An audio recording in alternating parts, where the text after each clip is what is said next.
The rain fell upon London like a shroud of grey silk, relentless and cold, drumming against the windows of the Ashford townhouse with a rhythm that matched the anxious beating of Rosalind's heart. She stood in the drawing room, her hands folded before her with a composure that belied the turmoil within, watching the rivulets trace their endless paths down the glass. The room around her felt smaller than it ever had. Despite its once grand proportions, the faded wallpaper, the worn patches on the carpet carefully concealed by strategically placed furniture, the paintings sold off one by one until only the least valuable remained. Autumn had settled over the city with a melancholy persistence, stripping the trees bare and turning the world to shades of brown and grey, as if nature itself mourned what was about to transpire. Behind her, she could hear her mother's nervous movements, the rustle of silk as she adjusted Rosalind's shawl for the third time, the barely suppressed tremor in her breathing. "You look very well, dearest," her mother said, her voice bright with a false cheer that made Rosalind's chest tighten. "The blue becomes you. It brings out your eyes." Rosalind nodded but did not turn from the window. She knew what she looked like: presentable, refined, the last valuable asset of a family teetering on the edge of ruin.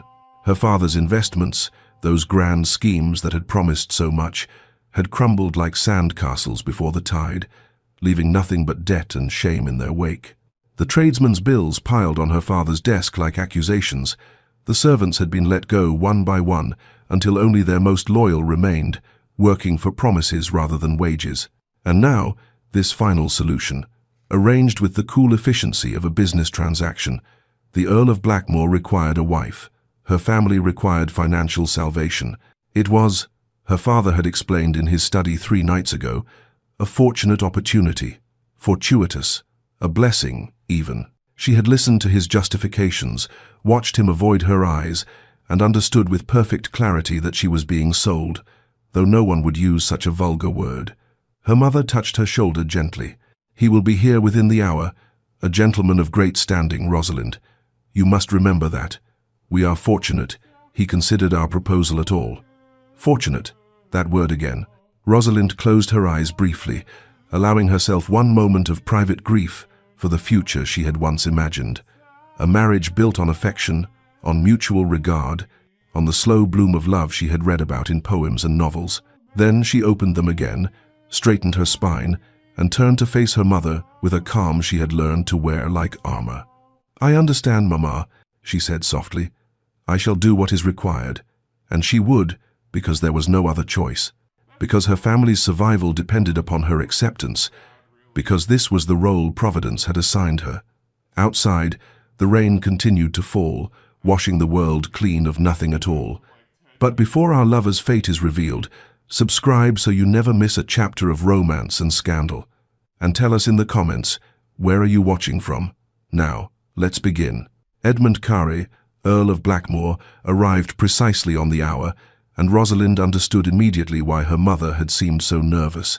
He was not what she had expected, not elderly, not soft with indulgence, not kindly in the manner of gentlemen who sought companionship in their declining years. He was perhaps 35, tall and austere, with dark hair silvered prematurely at the temples, and eyes like winter itself, grey and impenetrable. His face might have been handsome had it not been set in such rigid lines, as though carved from the same cold stone as the monuments in Westminster Abbey. He wore black, unrelieved by any touch of colour, and moved with a controlled precision that suggested a man who had long ago decided that spontaneity was a luxury he could not afford. When he bowed to her mother and then to Rosalind herself, the gesture was correct in every particular and utterly devoid of warmth. Her father ushered them through the pleasantries with unseemly haste, his desperation barely concealed beneath a veneer of joviality, and then, with a cowardice that made Rosalind's throat tighten, withdrew with her mother to allow the Earl to speak with her privately. The silence that followed their departure was profound. Edmund, she could not think of him as Lord Blackmore. It seemed too formal even for this Arctic encounter, studied her with an expression she could not read. Then he spoke, his voice low and carefully modulated. "I will not insult your intelligence with pretense, Lady Rosalind. You are aware of why I am here." She inclined her head. "I am, my lord. Your family requires financial assistance. I require a wife who understands the nature of the arrangement I am proposing." He paused, and something flickered in those cold eyes, though whether it was pain or merely impatience she could not say. "I am prepared to settle your father's debts in their entirety and provide your family with a generous annual allowance. In return, I ask for your name in marriage and, in time, an heir." The words were clinical, surgical in their precision. Rosalind felt each one like a small cut. "I see," she managed. "You must understand this clearly before you consent." He stepped closer, and she saw now that his eyes were not merely cold but carefully guarded, as though he had built walls behind them and would defend them at any cost. "I will give you my name but not my heart. I will provide for you handsomely, treat you with respect, and expect you to fulfill the duties of a countess. But I do not seek affection, nor will I offer it. This will be a marriage of practical convenience, nothing more. If you harbor romantic notions, I advise you to abandon them now." The words should have been cruel, yet he delivered them without cruelty, only a terrible, hollow finality. Rosalind felt something inside her wither, but she had known, had she not, that this was no love match. She had prepared herself for precisely this reality. Yet hearing it spoken so boldly, having the loneliness of her future laid out with such stark clarity, wounded her more deeply than she had anticipated. Still, she lifted her chin and met his gaze with steady composure. "I accept your terms, Lord Blackmore. I will be your wife." For just a moment, surprise flickered across his features, as though he had expected tears or protests or maidenly distress. Instead, he found only quiet dignity, and something in his expression shifted, though the walls remained firmly in place. "Then we are agreed," he said softly, and it felt like a door closing on every dream she had ever harbored. The wedding took place on a grey morning in November, in a small chapel with more shadows than guests. Rosalind wore ivory silk that had belonged to her grandmother, altered hastily to fit her slender frame, and carried a small bouquet of hothouse roses that seemed too vibrant, too alive for the somber occasion. Edmund stood beside her at the altar in black, his face expressionless as he spoke his vows in a voice that carried no inflection, no hint of emotion. She repeated her own promises, hearing them as though from a great distance, and when the vicar pronounced them man and wife, the kiss Edmund placed upon her cheek was as brief and cold as frost. Her mother wept, though whether from relief or sorrow Rosalind could not say. Her father looked merely tired, the weight of his failures temporarily lifted from his shoulders and placed upon hers. Within an hour of the ceremony's conclusion, she was seated in Edmund's carriage, watching London recede behind them as they travelled north toward his estate. He sat across from her, not beside her, and occupied himself with correspondence, his pen scratching against paper with mechanical regularity. She did not attempt conversation. The countryside rolled past, beautiful in its autumn desolation, and she committed it to memory as though she were leaving behind not just a city but an entire life. They arrived at Blackmore Manor as twilight descended, and Rosalind's first glimpse of her new home stole what remained of her breath. The house rose from the landscape like something carved from the bones of the earth itself, grey stone, Gothic in its severe elegance, with tall windows that reflected the dying light like blind eyes. It was beautiful in the way that winter was beautiful, imposing and austere, surrounded by formal gardens that had been carefully tamed into geometric precision. There was no wildness here, no softness, only order maintained through iron discipline. Edmund handed her down from the carriage without a word and led her inside, where the housekeeper awaited them.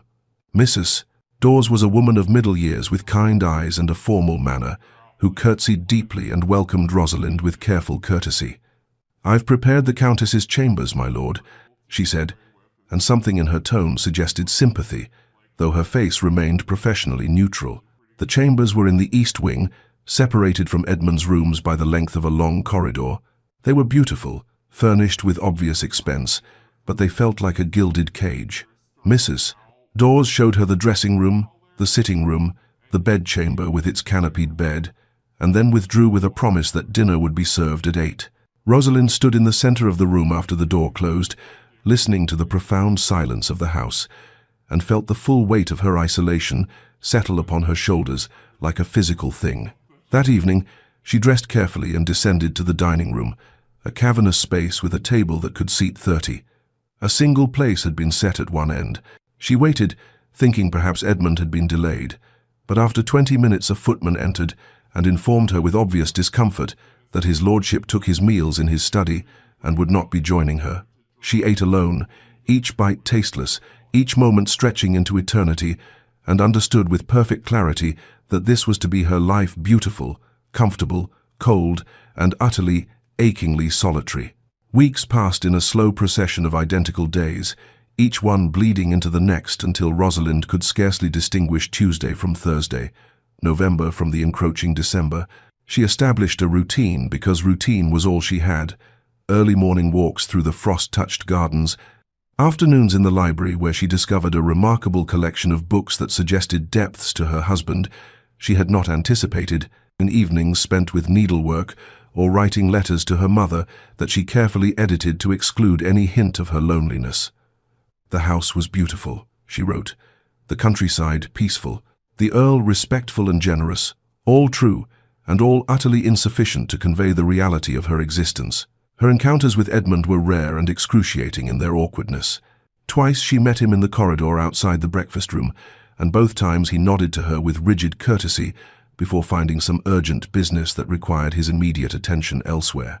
Once she entered the library to find him standing by the window, and he had startled like a wild creature discovered in its den, before murmuring something about estate ledgers and departing so swiftly he left a book open on the side table. She learned his patterns through careful observation, though he clearly worked to ensure their paths would not cross. He rose before dawn. She heard his footsteps in the corridor when the house was still dark and silent. He took breakfast alone in his study, worked through the morning with his steward, rode out to inspect his lands in the afternoon, and returned to his study until well past midnight. She knew this because she often woke in the small hours, unable to sleep in the unfamiliar bed, and from her window she could see the light burning in the west wing, where his private rooms were located, a single golden square in the darkness that seemed to her infinitely sad, though she could not say why. "His lordship works too hard, Mrs." Dawes remarked one morning as she supervised the changing of linens in Rosalind's sitting room. The housekeeper's tone was carefully neutral, but something in her expression invited confidence. "Has he always been so? Devoted to his duties?" "Oh?" Rosalind asked, the question escaping before she could consider the impropriety of discussing her husband with the staff. Mrs. Dawes was quiet for a moment, folding a pillowcase with precise corners. "No, my lady. There was a time when this house was quite different. But that was before—" She stopped abruptly, as though catching herself on the edge of an indiscretion. "Before?" Rosalind prompted gently. "Before grief changed him," the housekeeper said finally, and would say no more on the subject, though her eyes were kind with understanding. That afternoon, restless and increasingly suffocated by the walls of her beautiful prison, Rosalind walked in the garden despite the threatening sky. The rain began as a whisper and built to a steady downpour, but she remained under the shelter of an old oak, watching the water transform the landscape. Movement caught her eye. Edmund, standing alone in the center of the formal garden with no hat, no coat, letting the rain soak through his clothes as he stared at something she could not see. He looked like a man performing penance, or perhaps a man who had forgotten how to come in from the cold. She watched him for a long moment, this stranger who was her husband, and felt something stir within her that was not quite curiosity and not quite compassion, but something suspended between the two. The library had become her sanctuary, the one room in the vast house where she felt something approaching peace, surrounded by the companionable silence of thousands of volumes. She had worked her way through the novels Richardson and Austen and the Bronte sisters and had moved on to weightier fare, discovering a fascination with history and philosophy that surprised her. On a cold afternoon in early December, she was searching for a particular volume of Plutarch's Lives that she was certain she had seen on one of the upper shelves, standing on the rolling ladder with her skirts gathered carefully in one hand, when a voice from below startled her so badly she nearly lost her balance. The third shelf from the top, 4 volumes to the left. She looked down to find Edmund standing at the base of the ladder, one hand raised as though prepared to steady it should she fall. How long he had been there, watching her search, she could not say. "Thank you," she managed, reaching for the book he had indicated. Her fingers found it immediately. He had been precisely correct. When she descended, he had not moved, and they stood closer than they ever had since their wedding day, close enough that she could see the fine lines of exhaustion around his eyes, the tension in his jaw. "Plutarch," he said, his tone unreadable. An unexpected choice. She felt a flicker of defiance at what might have been condescension. "I find the parallel lives fascinating. The way he examines character through comparison, the moral questions he raises about leadership and virtue." Something shifted in his expression, surprise, she thought, quickly masked. "You read Greek philosophy by choice, not obligation." "I read whatever interests me, my lord. History, philosophy, natural science. I have a great deal of time to fill." The words came out more sharply than she intended, edged with the loneliness she tried so hard to conceal. For a moment, something almost like regret flickered across his features. "You have read Marcus Aurelius?" he asked, and there was a quality to the question that suggested genuine interest rather than mere politeness. "The Meditations, yes. I found his stoicism comforting, though perhaps too resigned to fate for my taste." "And you prefer?" "Epictetus. The distinction between what we can control and what we cannot. There is power in that recognition, not merely resignation." He regarded her with an intensity that made her breath catch, as though he were seeing her clearly for the first time, and for a heartbeat, she thought he might say something more, something real. But then the familiar walls descended again, his expression closing like a door. "I hope you find the library adequate to your needs," he said formally, and was gone before she could respond, leaving her standing alone among the books with her heart beating strangely fast. But 2 days later, she found a volume outside her chamber door in the morning. A collection of Epictetus she had not known was in the library, bound in beautiful leather with gilt edges. There was no note, no explanation, but when she opened it, she found passages marked with barely visible pencil lines, as though someone had once sought comfort in these very pages. She ran her fingers over the marks, imagining him reading these same words, and something warm unfurled in her chest. The next week brought another book, and then another, a study of Roman history, a collection of essays by Montaigne, a volume of poetry by George Herbert. Each appeared silently at her door like offerings from an unseen benefactor, though she knew perfectly well who left them.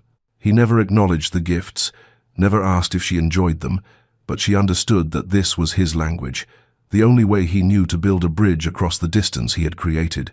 And for the first time since arriving at Blackmore Manor, Rosalind smiled.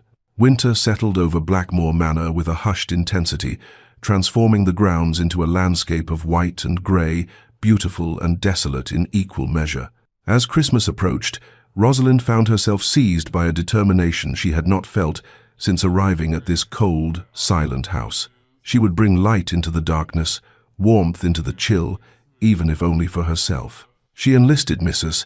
Dawes's help, and together they cut boughs of evergreen and holly from the estate, filling the entrance hall with the sharp, clean scent of pine. Rosalind wove the greenery into garlands and wreaths, her fingers growing sticky with sap, her cheeks flushed with something that felt almost like happiness.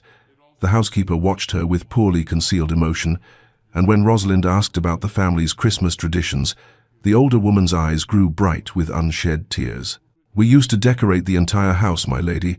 There would be a great tree in the hall, and candles in every window, and such laughter." She trailed off, shaking her head. But that was long ago. Rosalind did not press for details, but she understood. This house had once known joy, and then had forgotten how to find it. Edmund's reaction to the decorations was immediate and unwelcome. She encountered him in the hallway on the morning of Christmas Eve, and his face darkened when he saw the garlands she had hung along the balustrade. "What is this?" His voice was tight, controlled, but she heard something beneath it that might have been pain. "It is Christmas, my lord. I thought to observe the season." "I do not observe it," he said flatly. "Please remove these." "No." The word escaped before she could reconsider, and she saw shock flicker across his features. "I will not remove them. You have made it clear that I am to be mistress of this household in name. Allow me at least this small authority." For a long moment they stood in tense silence, and then he turned on his heel and strode away without another word. But the decorations remained. That evening, she arranged for dinner to be served in the great hall rather than the lonely dining room, and sent word to Edmund's study that she hoped he would join her. His response came back with the footman. The Earl regretted that he was occupied with urgent correspondence. She should not have been disappointed. She had expected nothing else. yet her throat tightened with an emotion she refused to name. She dined alone at the beautifully set table, surrounded by candlelight and greenery that now seemed to mock her efforts, and when the meal concluded, she asked the footman to prepare a plate for his lordship. "Take it to his study," she instructed, "and tell him I wish him a peaceful Christmas." She retired to her chambers feeling hollow and tried to lose herself in one of the books he had left her, but the words swam before her eyes. Near midnight, unable to sleep, she ventured out into the corridor for some air and found the plate she had sent to Edmund's study sitting outside her door. It was empty, wiped clean, and beside it lay a small piece of paper with 2 words written in his precise, elegant hand. "Thank you." She picked up the note with trembling fingers, reading those 2 simple words again and again as though they were a revelation. It was not much, barely anything at all really, but it was more than he had given her before, more than silence and absence and careful avoidance. It was acknowledgement. It was, perhaps, the smallest crack in his carefully constructed walls. She pressed the paper to her chest and felt, for the first time in months, something that resembled hope. The new year arrived with a subtle shifting, as though some frozen thing within the house had begun, almost imperceptibly, to thaw. Rosalind noticed it first in small ways. Edmund no longer fled quite so quickly when they encountered each other in the corridors, and twice he had paused to inquire whether she had found the library's collection adequate. His questions were formal, his manner still guarded, but there was less ice in his voice, less rigidity in his posture. Then, one morning in mid-January, she entered the morning room for breakfast and found him already there, seated with his correspondence and a cup of coffee. She froze in the doorway, prepared to withdraw, but he looked up and gestured slightly toward the table. "Please," he said quietly, "do not let my presence disturb you." It was not precisely an invitation, but neither was it a dismissal, and so she took her seat at the opposite end of the table, her heart beating with an intensity that seemed absurd for so simple an act. They ate in silence, but it was a different quality of silence than before, still awkward, still tentative, but not actively hostile. The next morning he was there again, and the morning after that, until it became an unspoken routine. Gradually, carefully, they began to exchange words beyond mere pleasantries. She learned that he rode out daily to inspect the tenant farms, that he had modernized several cottages at his own expense, and that he knew each family by name and concerned himself with their welfare in ways that surprised her. "You care deeply for those who depend on you," she observed one morning, and he looked up from his plate with something that might have been surprise. "It is my responsibility," he said simply. "They are not abstractions to me. They are people." She saw him differently after that, this man who maintained such careful distance from her, but gave generously to those he considered under his protection. It suggested a capacity for care that he kept tightly leashed, locked away behind walls she was only beginning to understand. One morning, after nearly a week of these shared breakfasts, he asked a question that was not about books or weather or estate matters. "Your family, how do they fare?" The inquiry was so unexpected that she nearly fumbled her teacup. "They are well, I believe. My mother writes regularly. And your father?" There was something careful in his tone. She set down her cup, considering how much truth to offer. Then, perhaps because he had shown her more of himself in these quiet mornings than in all the months before, she chose honesty. "My father is relieved to have his debts cleared. Whether he has learned anything from his failures, I cannot say. I hope so, but I am not certain hope is sufficient."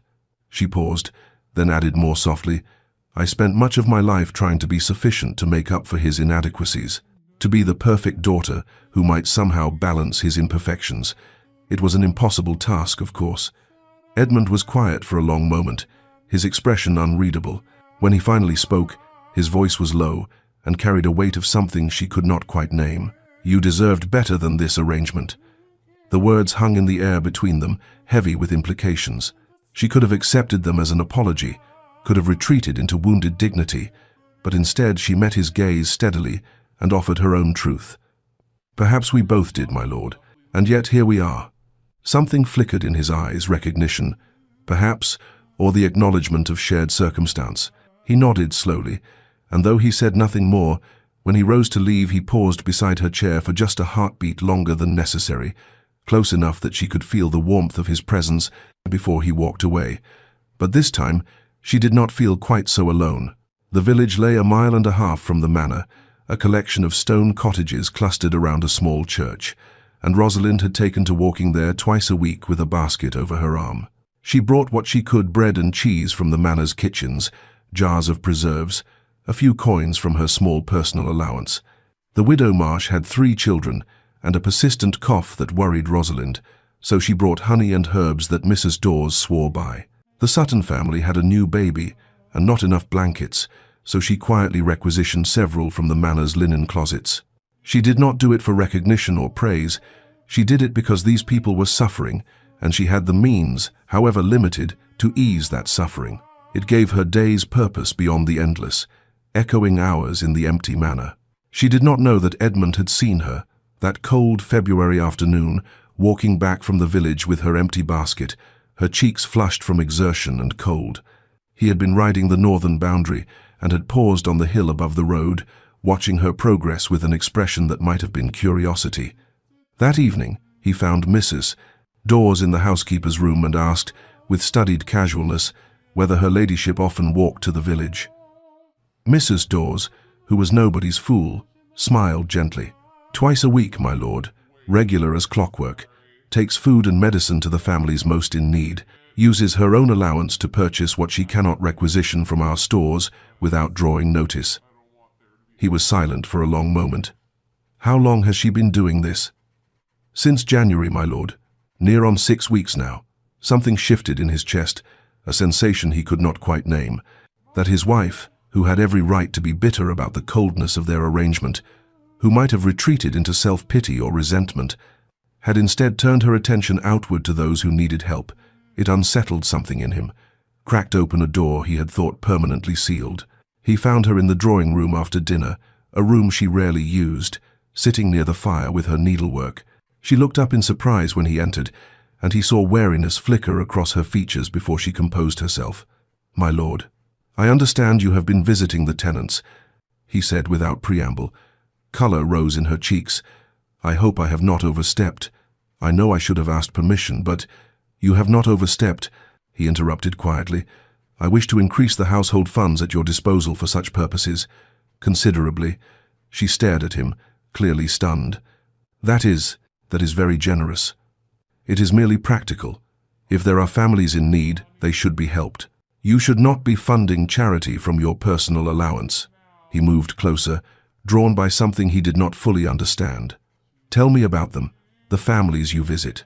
And so she did, haltingly at first, and then with growing confidence, describing the widow Marsh and her children, the Suttons with their new baby, old Thomas Grove, who had worked the land for 50 years and now could barely walk. Edmund listened, asked questions, and found himself genuinely interested not just in the information, but in the way her face came alive when she spoke of these people, the compassion that softened her features and lit her eyes. "Young Timothy Marsh wants to learn his letters," she said, and there was such hope in her voice. "His mother cannot teach him, but I thought perhaps—" "I will arrange for the vicar to tutor him," Edmund said, "and any other children who wish to learn." Her smile then was radiant, unguarded, and it struck him with unexpected force. "You are kinder than you pretend to be, my lord. I am merely doing what should be done," he said, but his voice was softer than he intended. And when she said something about how the Sutton baby had his father's stubborn chin, he felt the corner of his mouth lift in something that was almost, very nearly, a smile. The walls were cracking, and he was no longer entirely certain he wished to repair them. Spring came late to Blackmoor that year, but when it finally arrived, it did so with a sudden profusion of color that transformed the landscape almost overnight. The gardens that had seemed so austere in winter revealed themselves to be carefully planned masterpieces, with crocuses and daffodils giving way to tulips and early roses, each bed arranged with an artist's eye for color and form.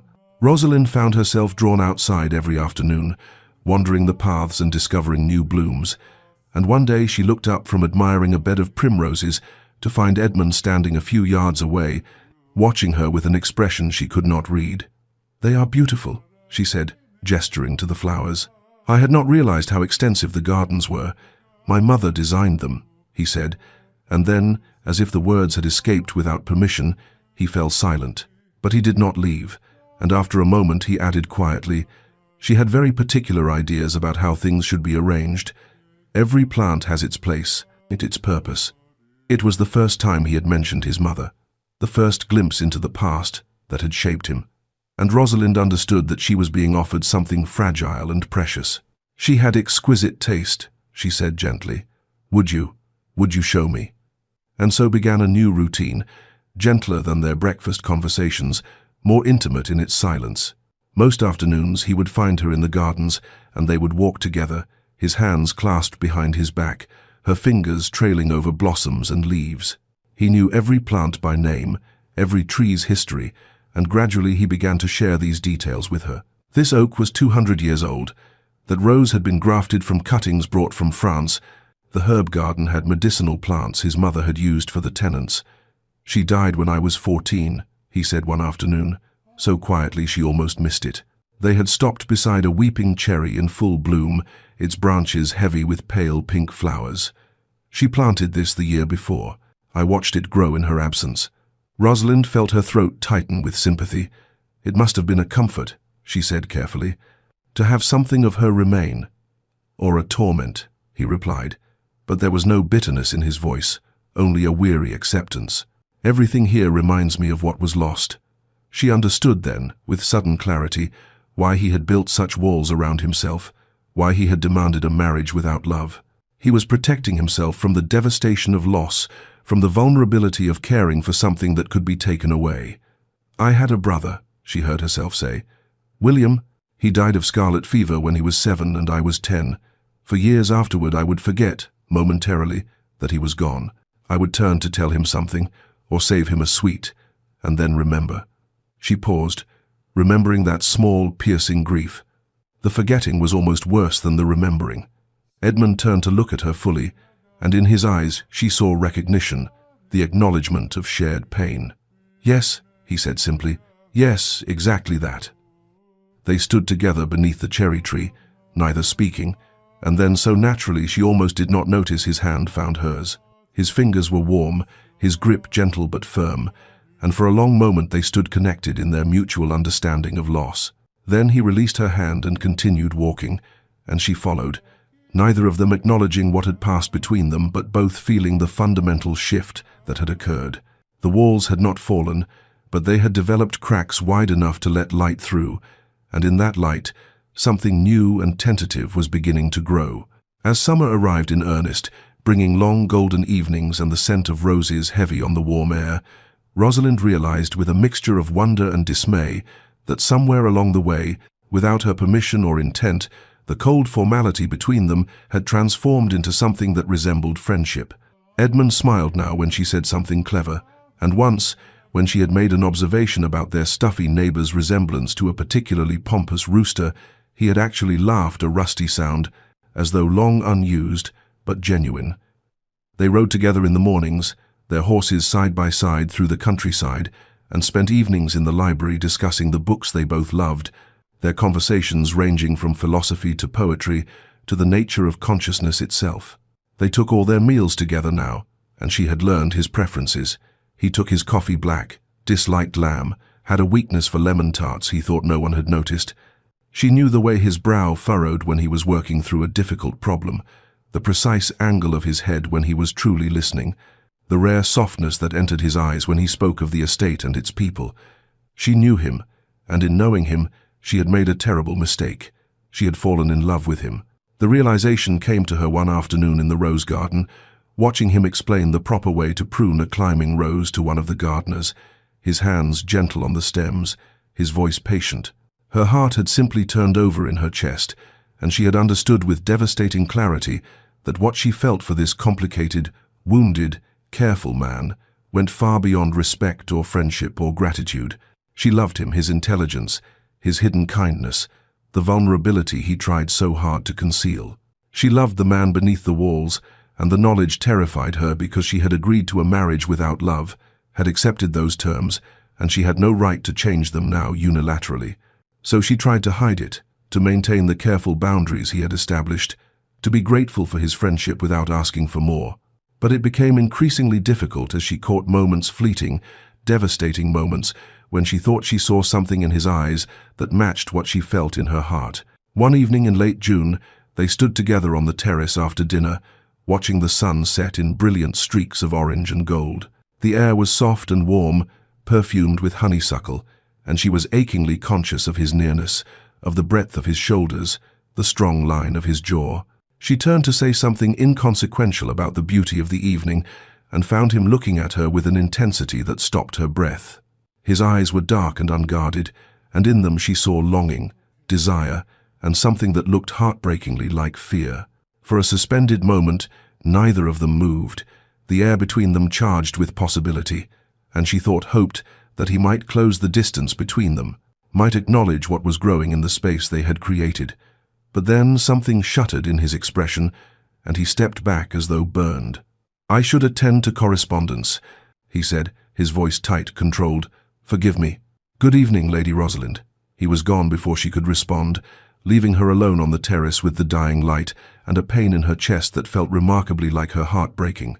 She had thought the worst loneliness was the isolation of those first months, but she understood now that there was a deeper loneliness still to love someone and stand so close to them, yet remain forever unable to breach the final distance between. Edmund stood at the window of his study, watching Rosalind walk through the garden below, and acknowledged what he had been denying for weeks. He was breaking every rule he had set for himself, and he had no idea how to stop. She moved with unconscious grace among the roses, pausing occasionally to touch a bloom or tilt her face toward the sun, and something in his chest tightened painfully at the sight. He had promised her his name but not his heart, had been explicit in his terms, had built walls specifically to prevent this exact situation. Yet somehow, despite all his careful defenses, she had slipped through. He turned from the window, forcing himself to face the truth he had been avoiding. It had been 5 years since Catherine died, 5 years since he had held his wife's hand, while the life drained out of her, while the physicians shook their heads and murmured about childbirth, fever, and the will of God. 5 years since he had buried her, and the son who had never drawn breath, and stood in the rain beside their graves, feeling something inside him die as well. He had loved Catherine with the uncomplicated devotion of youth, and losing her had nearly destroyed him. For months afterward he had been a ghost in his own house, unable to eat, unable to sleep, unable to feel anything but the crushing weight of grief and guilt. If he had not insisted on an heir, if he had been content with what they had, she would still be alive. It was his ambition, his need for a son to carry on the family name, that had killed her as surely as the fever. When he finally emerged from that dark period, he had made himself a vow. Never again would he open himself to such devastation. He would marry again because he needed an heir, duty demanded it, but he would keep his heart carefully locked away where it could not be destroyed. He had thought it would be simple. He had thought he could live beside a woman, treat her with respect and courtesy, and never feel more than mild affection. He had been catastrophically wrong. Rosalind had undone him with her quiet strength, her intelligence, her unexpected kindness to his tenants. She read philosophy and argued with him about stoicism, and made him laugh when he had forgotten laughter was possible. She had transformed his cold house into something approaching a home, and worse, far worse, she had made him want things he had renounced. He wanted to tell her about Catherine, about his son, about the grief that still woke him in the night. He wanted to hear her thoughts not just about books but about life, about the future, about what she dreamed of when she thought no one was watching.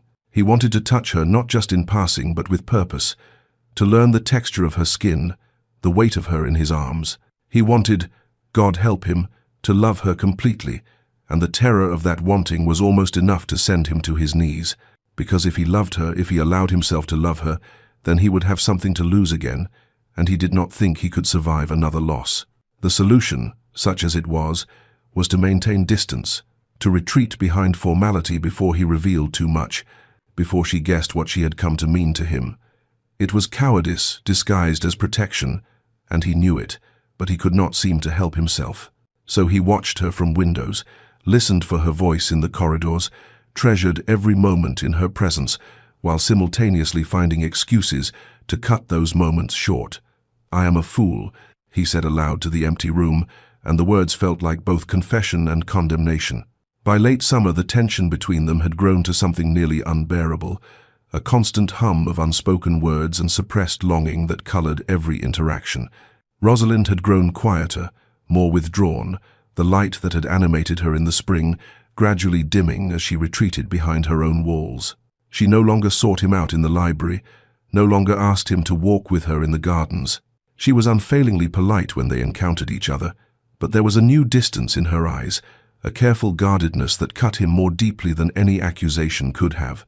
She was protecting herself, he realized, and the knowledge that he had driven her to this filled him with a self-loathing that made the meals they still shared together nearly intolerable. He wanted to reach across the table and take her hand, to tell her everything, but fear kept him frozen in place, unable to bridge the gap that was growing wider each day. The household staff noticed, of course. Mrs. Dawes, in particular, watched them both with an expression that mingled sympathy and frustration, and one afternoon she cornered Edmund in the hallway outside his study with the determination of a woman who had known him since childhood and felt no compunction about speaking her mind. "My lord, forgive my presumption, but I cannot stand by and watch this continue." He stiffened.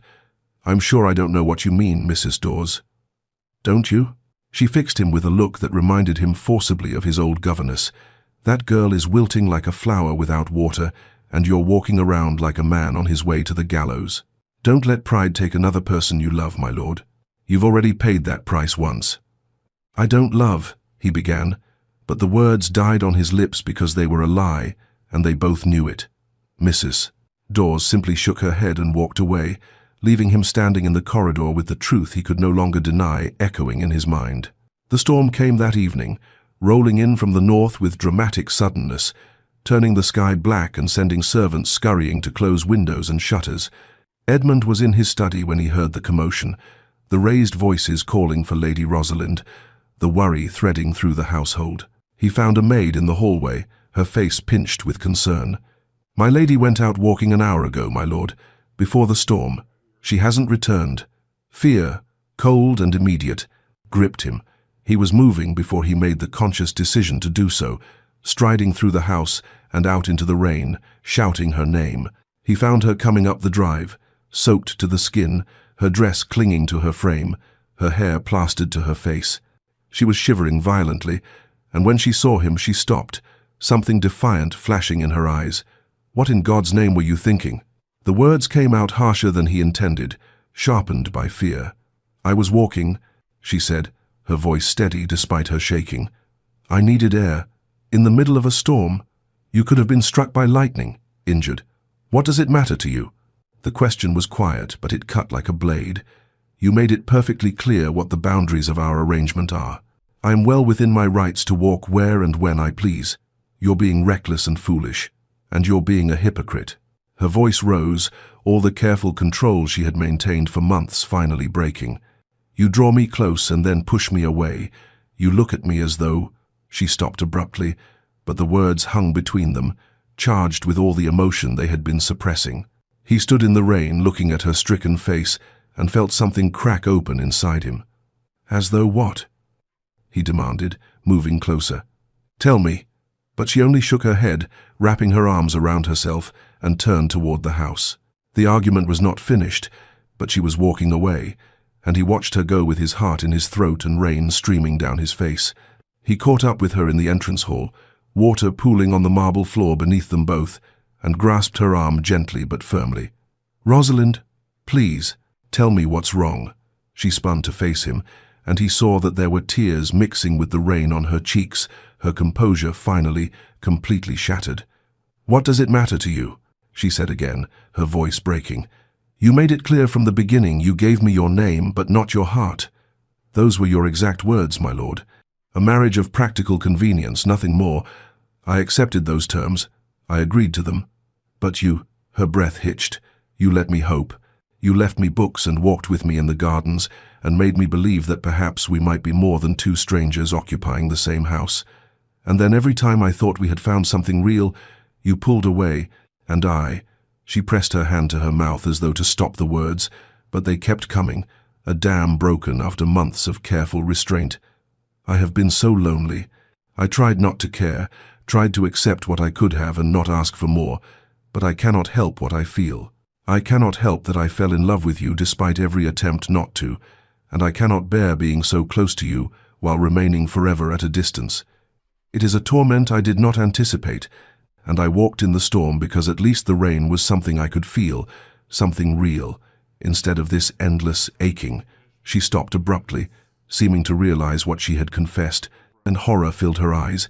"Forgive me, I should not have said," but Edmund was staring at her as though she had struck him, her words reverberating through him with seismic force. She loved him. She had said it plainly, without artifice, and the naked pain in her voice was unbearable. He had done this to her, had caused this suffering through his cowardice and fear, and standing there watching her shatter before him, he finally understood that his attempts to protect them both had only created a different kind of devastation. "Rosalind," he began, but she was shaking so violently now that the words died in his throat. Her lips had taken on a bluish tinge, and when she swayed slightly, he realized with alarm that she was not merely cold, but dangerously chilled. Everything else, the argument, the confessions, the emotional chaos, became suddenly, starkly secondary to the immediate fact of her physical distress. "You're freezing," he said, and without waiting for permission, he swept her into his arms. She made a weak sound of protest but lacked the strength to resist as he carried her up the stairs, shouting for Mrs. Dawes, for hot water, for blankets and towels. In her chambers he set her in a chair by the fire, while the housekeeper and a maid rushed to bring what was needed, and he stayed, ignoring propriety, ignoring everything except the fear that had taken root in his chest. "My lord, you should—" Mrs. Dawes began gently, gesturing toward the door. "I'm staying," he said flatly, and something in his tone brooked no argument. He turned his back while the maid helped Rosalind out of her sodden dress and into a nightgown, but he did not leave, and when they had her settled in bed, wrapped in blankets with hot bricks at her feet, he pulled a chair close and took her hand. She was already feverish. He could feel the heat of her skin, and her eyes were too bright, unfocused. "You should go," she whispered. "You don't want—" "I won't leave you," he interrupted, his voice rough with emotion. "Do you hear me, Rosalind? I won't leave you. Not now, not ever again."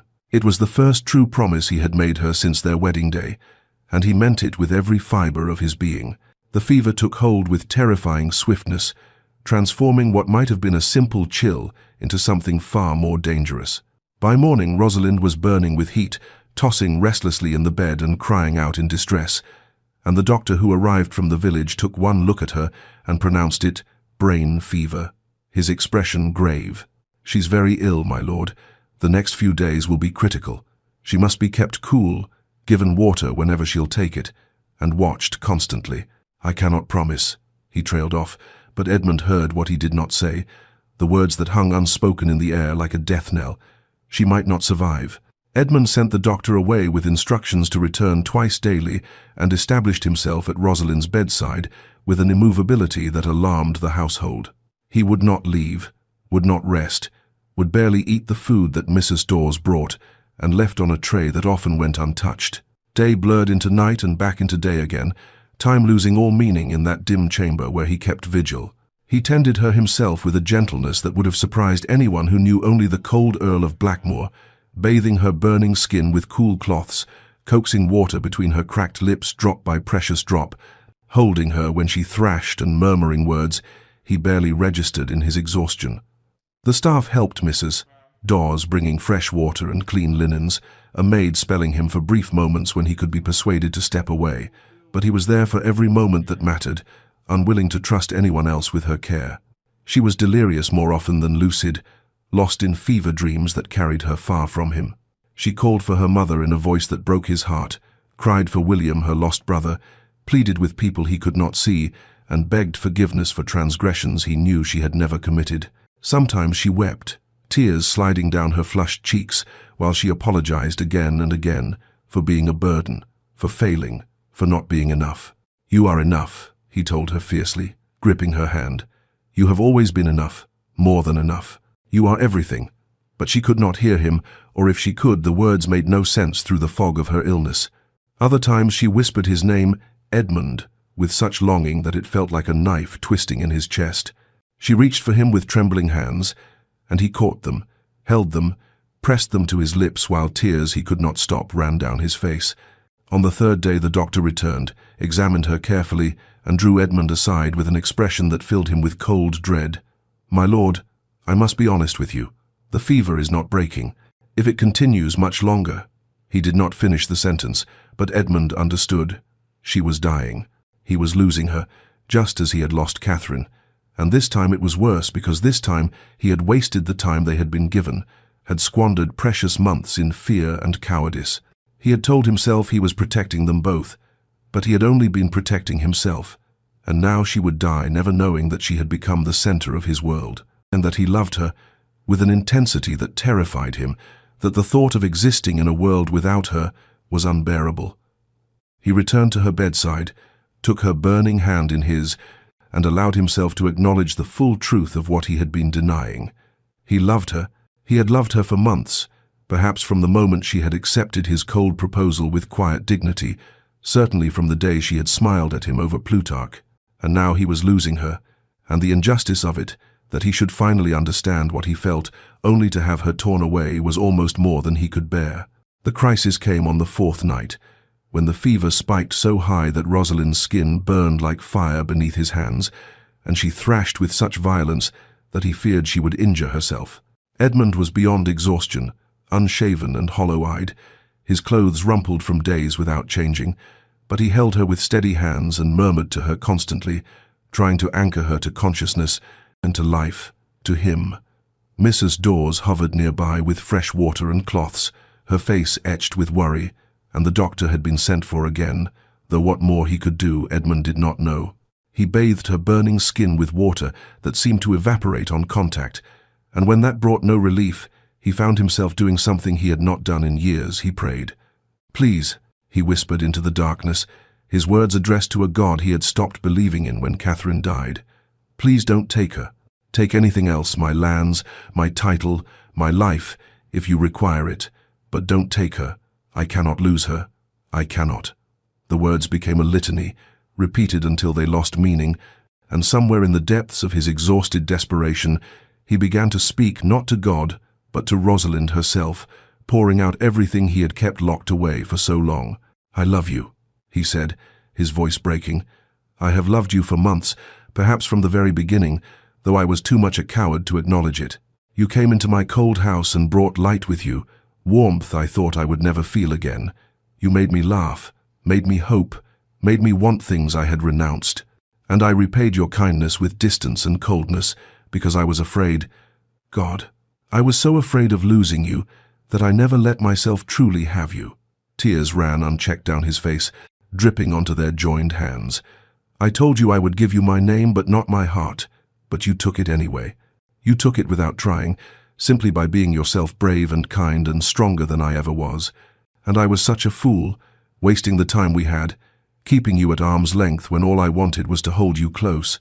If you stay," his voice broke completely, "if you stay with me, I swear I will spend every day making up for the months I wasted. I will tell you every morning that I love you. I will never let you doubt what you mean to me. But you have to stay, Rosalind. You have to fight. Please don't leave me alone in the darkness again." He laid his head on the bed beside her, still holding her hand, weeping with an abandon he had not permitted himself since he was a child. He wept for her, for them, for all the time he had squandered, and the future they might never have. He wept until he had no tears left, and then he simply held her hand and waited, because there was nothing else he could do. Near dawn, when the sky was just beginning to lighten beyond the windows, he felt the change. The terrible heat beneath his hand began to recede, slowly at first and then more noticeably. Her restless thrashing stilled, and her breathing, which had been shallow and rapid for days, deepened and steadied. He lifted his head, afraid to hope, and touched her forehead with trembling fingers. The fever had broken. She was sleeping peacefully for the first time in days, truly sleeping rather than lost in delirium, and the color in her cheeks, while still pale, was no longer the alarming flush of fever. Relief crashed over him with such force that for a moment he could not breathe. She would live. She would survive this, and he would have the chance to tell her everything, to make right what he had broken, to love her the way she deserved to be loved. He collapsed back in the chair, still holding her hand as though it were a lifeline, and let exhaustion finally claim him. Rosalind woke to silence and soft morning light, and for a moment she could not remember where she was, or why her body felt so heavy, so weak, as though she had been wrung out and left to dry. Her throat was parched, her head ached with a dull persistence, but her mind was blessedly clear for the first time in what felt like an eternity. She turned her head slowly and found Edmund asleep in a chair pulled close to her bedside, his head tilted at an uncomfortable angle, his hand still holding hers where it lay on the coverlet. The sight of him struck her with unexpected force. He looked haggard, worn to the bone, with dark circles beneath his eyes and several days' growth of beard shadowing his jaw.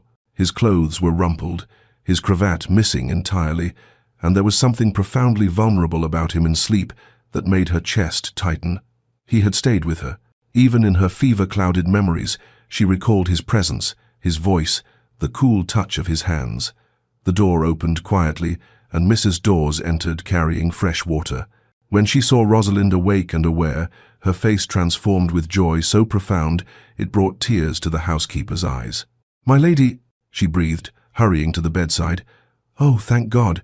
We've been so worried." "How long?" Rosalind's voice was barely a whisper, rusty from disuse. "4 days, my lady. You've been desperately ill. Brain fever," the doctor said. "We feared." She stopped, pressing her lips together. "But you've come through it. The fever broke just before dawn." Rosalind looked again at Edmund's sleeping form.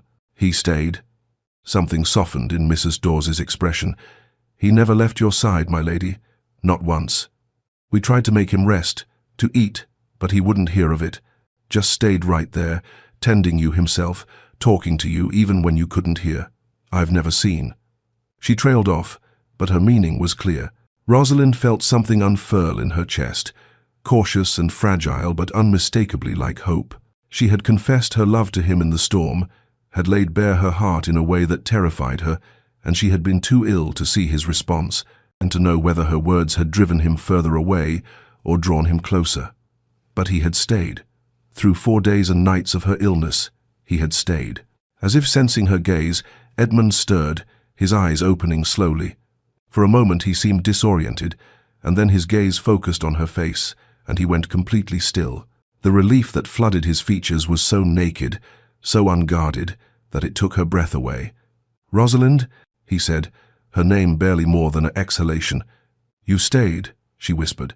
He straightened in the chair, leaning closer, and she saw that his eyes were red-rimmed, that his hand trembled slightly where it held hers. "I couldn't leave you," he said, and his voice was raw with emotion, stripped of all the careful control she had grown accustomed to. "I cannot ever leave you. Not now. Not ever." The words hung between them, weighted with meaning she was almost afraid to interpret. She searched his face, looking for the walls, the careful distance, and found instead only an openness that made her heart race despite her weakness. "Edmund," she began, but he shook his head. "Let me say this while I have the courage," he interrupted quietly. "I have been a coward and a fool, and I nearly lost you because of it. But if you will permit me, when you are well, I have a great deal I need to tell you." She reached up with her free hand, the movement exhausting but necessary, and touched his face. He turned into her palm, his eyes closing briefly, and then he brought her hand to his lips and kissed it with a reverence that told her everything she needed to know. Whatever had passed during her illness, whatever had changed, the walls between them had finally fallen. Her recovery was slow but steady, and through it all Edmund remained constantly at her side with an attentiveness that would have seemed impossible mere weeks ago. He read to her for hours poetry and history and novels, his voice a soothing presence that anchored her to the world. He brought her meals on trays and coaxed her to eat when she had no appetite, patient and gentle in ways she had never imagined him capable of being. He sat with her in comfortable silence when she was too tired for conversation, simply holding her hand, and the walls that had defined their relationship for so long had disappeared so completely it was as though they had never existed. A week after the fever broke, when she was strong enough to sit up against pillows and her mind had regained its usual clarity, Edmund came to her room in the afternoon and asked if she felt well enough to talk. Something in his expression, serious but no longer guarded, made her heart quicken, and she nodded, gesturing to the chair beside her bed. He sat, silent for a long moment as though gathering his thoughts, and then he began to speak. He told her about Catherine, his first wife, and the way she had died bringing their son into the world. His voice was steady, but she could hear the old grief beneath it, the wound that had never fully healed. He described the months afterward, the darkness that had consumed him, the way he had closed himself off from feeling anything, because feeling meant pain. "I built walls," he said quietly, "because I could not survive another loss. And when I decided to marry again, I convinced myself that I could keep those walls intact, that I could have a wife for practical purposes, without ever risking my heart. I thought if I never loved, I could never lose." He looked at her then, and his eyes were dark with emotion. "But you," he said, and there was wonder in his voice, "you undid all my carefully laid plans. You slipped through every defense I built without even trying. You were kind when you had every right to be bitter. You were strong when I gave you nothing to be strong for. You made me laugh and made me hope and made me want to live instead of merely exist. And I was terrified, Rosalind. Terrified of what you had come to mean to me. Terrified of losing you the way I lost Catherine. So I pulled away, kept you at distance, and nearly destroyed us both in the process." Tears slipped down Rosalind's cheeks, moved beyond words by his vulnerability, by the trust he was placing in her with this confession. "I thought I wasn't enough," she whispered, "that you looked at me and found me wanting. I have spent my whole life feeling like a burden to be managed, a problem to be solved, and when you married me I thought that was all I would ever be to you, a duty fulfilled." He reached for her hand, gripping it tightly. "You were never a burden," he said fiercely. "Never. You are the greatest gift I never thought to ask for, the answer to prayers I was too afraid to speak. You brought light back into my darkness, Rosalind. You made me remember what it means to be fully alive." She smiled through her tears, her heart so full she thought it might burst. "I love you," she said simply. "I told you that in the storm, and I meant it. I love you, Edmund, with all that I am." "I know," he said softly. "I heard you, and I have been waiting for you to be well enough so I could say it back. I love you, Rosalind. I have loved you for so long, and I will spend the rest of my life proving it to you if you'll let me." She drew him closer, and he came willingly, carefully mindful of her weakness, and kissed her forehead with infinite tenderness. "No more walls," she whispered against his shoulder. "No more walls," he promised. "Never again." 2 days later, when Rosalind was well enough to sit in the chair by the window with afternoon sunlight warming her face, Edmund came to her with an expression that was equal parts determination and nervousness. He knelt beside her chair, taking both her hands in his, and the gesture was so unexpected, so humble, that her breath caught. "I need to say this properly," he began, his voice low and intense. "When I married you, I made you a promise I would give you my name, but not my heart. It was a cruel promise, born of fear and cowardice, and I have regretted those words every day since I spoke them. The truth is, Rosalind, that I gave you my heart whether I acknowledged it or not. It has been yours for months, perhaps from the very beginning when you stood in your father's drawing room and accepted my cold proposal with such dignity. Certainly it was yours from the day you smiled at me over those books in the library, when I realized that you were not what I expected, but something infinitely more precious." He paused, and his grip on her hands tightening. "I love you. I am desperately, completely in love with you, and I am asking, begging, if you can forgive me for the coldness I showed you, for the months I wasted, for being too much a coward to tell you what you meant to me until I nearly lost you." Tears spilled down her cheeks, but they were tears of joy, of relief so profound it felt like absolution. "There is nothing to forgive," she said, her voice trembling with emotion. "I loved you even when I tried not to, even when I thought it was hopeless. I loved you in the silences and the small kindnesses you tried to hide. I loved you when you walked with me in the gardens and when you left books outside my door. I have been yours for so long, Edmund, waiting for you to let me in." He reached up to cup her face, wiping away her tears with his thumbs, and when he spoke again, his voice was rough with emotion. "I know I promised only my name, but if you'll have it, my heart has been yours since the day you smiled over those books. Since the moment you argued with me about Epictetus. Since I watched you care for my tenants and transform my cold house into a home. It has always been yours, even when I was too afraid to admit it." And then he kissed her, properly kissed her for the first time, and it was nothing like the brief, cold brush of lips at their wedding. This kiss was tender and tentative, full of promise and healing, an apology and a declaration and a beginning all at once. When they finally drew apart, both breathless, he rested his forehead against hers. "Can we begin again?" he asked softly. "Start fresh with honesty between us?" She smiled, her hand coming up to cradle his face. "I don't think we're beginning again," she said. "I think we're continuing forward, but this time together, in truth rather than in careful distance." He nodded, understanding blooming in his eyes. "Together in truth," he repeated, and pulled her close, careful of her lingering weakness but unable to maintain any distance between them. "No more walls, Rosalind. I promise you no more walls." "No more walls," she echoed, and in that moment, wrapped in his arms with sunlight streaming through the window, she felt truly, completely home for the first time in her life. They had both built defenses against pain. Both tried to protect themselves from loss, but in tearing down those walls they had found something infinitely more valuable.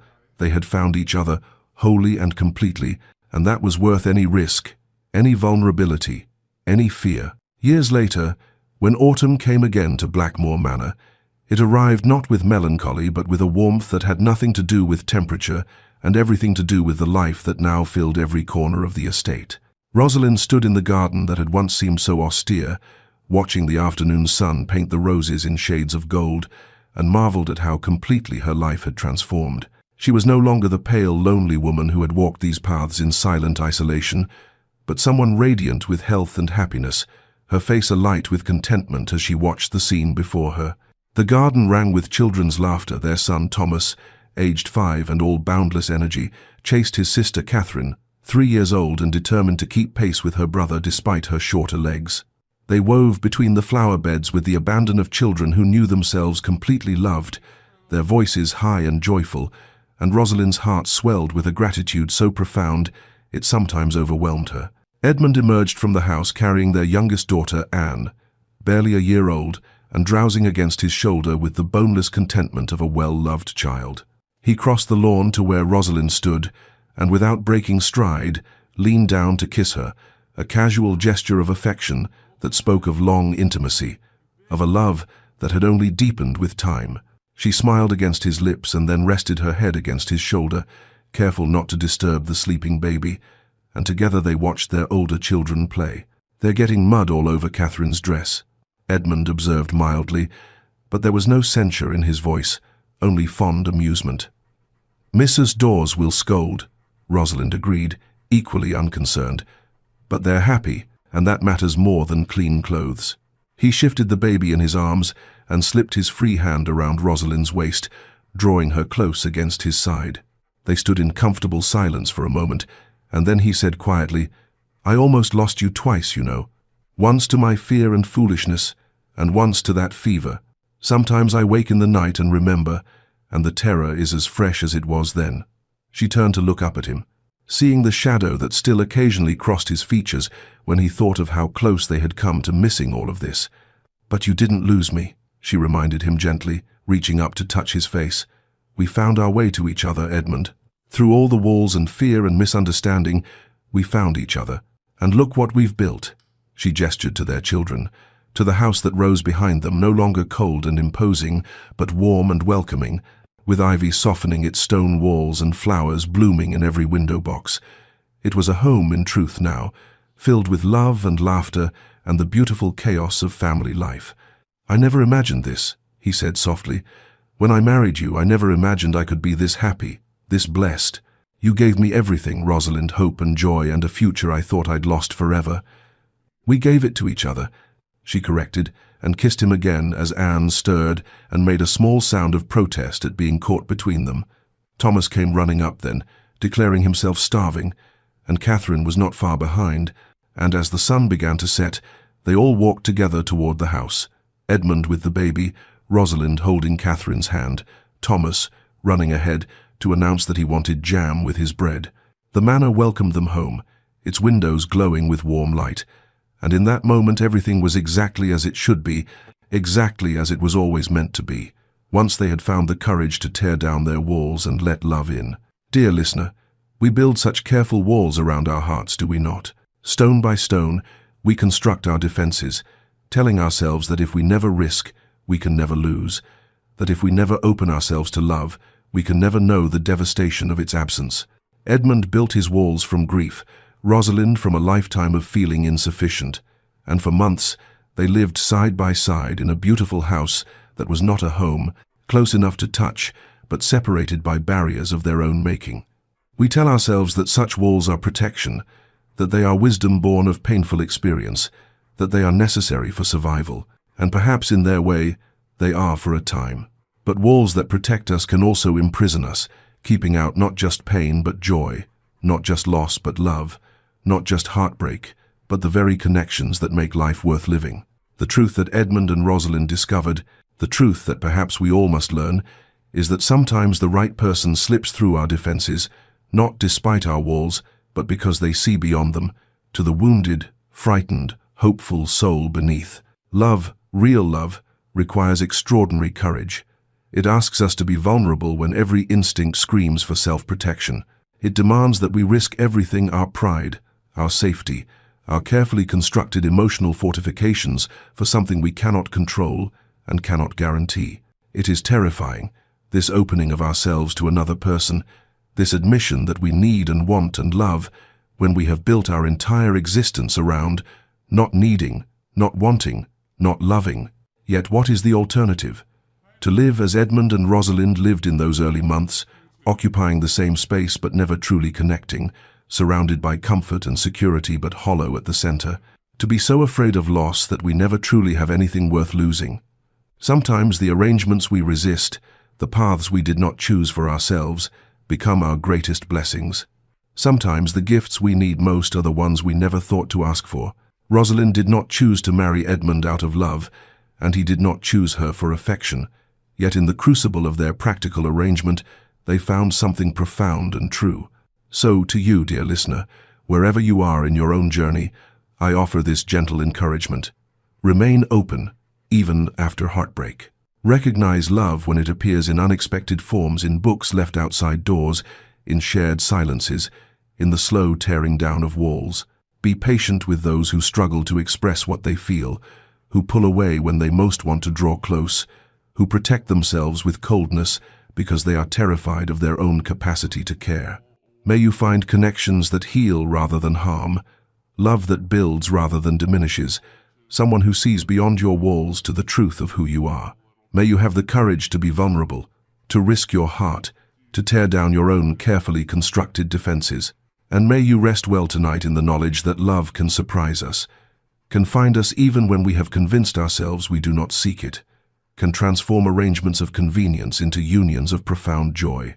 After all, the strongest homes are not built on walls that keep others out, but on hearts brave enough to let the right person in. This has been a story from Unexpected Love Chronicles. If these tales of hope and healing bring you comfort, please subscribe and join us again. Until then, may your own walls crumble in the presence of love, and may you find the courage to build not barriers, but bridges to the hearts that are meant to meet yours.